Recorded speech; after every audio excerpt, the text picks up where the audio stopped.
ఈ ప్రభుత్వం చేస్తున్న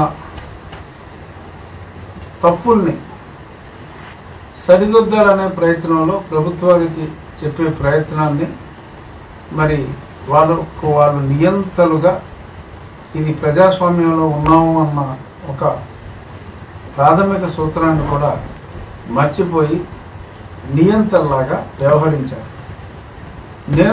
మీ అందరికీ తెలిసిందే, నేను ఫస్ట్ డిఫర్ అయింది 2020 ఫిబ్రవరి మాసంలో వెంకటేశ్వర స్వామికి భక్తులు ఇచ్చిన ఎన్నాళ్ళుగానో భక్తులు ఇచ్చిన భూముల్ని అమ్మేయాలి అని ఆలోచన వస్తే దేవస్థానం వాళ్ళకి, అంతకు మునుపు దేవస్థానం అటువంటి ప్రపోజల్ ఒకసారి ఆలోచిస్తే అబ్జెక్ట్ చేసిన వాళ్ళే అధికారంలోకి వచ్చి అమ్మేయాలి అని చెప్పి ఏదో పప్పు బెల్లాలకు అమ్మేయడానికి ప్లాన్ చేసుకుంటూ ఉంటే భక్తులు ఇచ్చిన భగవంతుడికి ఇచ్చిందని నమ్మటం తప్పు అని చెప్పి నేను చెప్పడం జరిగింది. దానికి వారికి కోపం వచ్చింది. జీవో రద్దు చేశారు తప్పనిసరి పరిస్థితుల్లో, కానీ కోపం వచ్చింది.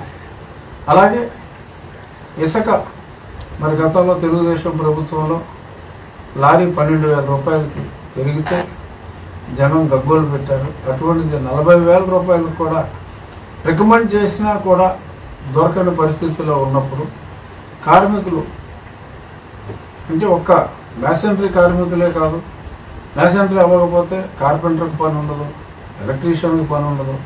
సో భవన నిర్మాణ కార్మిక రంగానికి చెందిన అందరికీ కూడా పనులు లేకుండా అయిపోతున్నారు. మనం ఇసుకేమో పక్క రాష్ట్రాలకు అమ్మేసుకుంటున్నాం, ఇక్కడేమో రేటు పెంచేసాం, ఎక్కడికక్కడ దోచుకుంటున్నారు. పార్టీ మళ్ళీ తిరిగి రాదు, ఇది మంచిది కాదు, ప్రభుత్వం ఈ విధానం ఆపాలి అని చెప్తే కోపగించుకుని ఇక్కడ ఎమ్మెల్యేలతో నన్ను ఇట్టించి నా దిష్టి బొమ్మలు తగలెట్టి నా మీద తప్పుడు కేసులు పెట్టి అప్పుడే నేనేదో కొన్ని వర్గాల మధ్యన తెచ్చి పెడుతున్నాను, కొన్ని కులాల మధ్యన తెచ్చి పెడుతున్నాను, ఇలా రకరకాలుగా మాట్లాడి కేసులు పెట్టి నాకు ఒక నోటీస్ ఇచ్చారు. నిన్ను ఎందుకు డిస్క్వాలిఫై చేయకూడదు అని నోటీస్ ఇచ్చారు. ఆ రోజు నుంచి మరి నేను నియోజకవర్గానికి వస్తాను అంటే 3-4 పోలీస్ స్టేషన్లో 3-4 సిమిలర్ కంప్లైంట్లు ఇవ్వటం, వస్తే అరెస్ట్ చేస్తారని చెప్పడం. నేను ఢిల్లీలోనే ఉంటూ వచ్చా. ఆ తర్వాత కరోనా సెకండ్ వేవ్లో నాకు కరోనా వచ్చినట్టుగా అనుమానం వచ్చి హైదరాబాద్ వచ్చా. నిజంగానే కరోనా వచ్చింది. ఆ కరోనా తగ్గి సమయంలో నా పుట్టినరోజు వచ్చింది 2021 మే.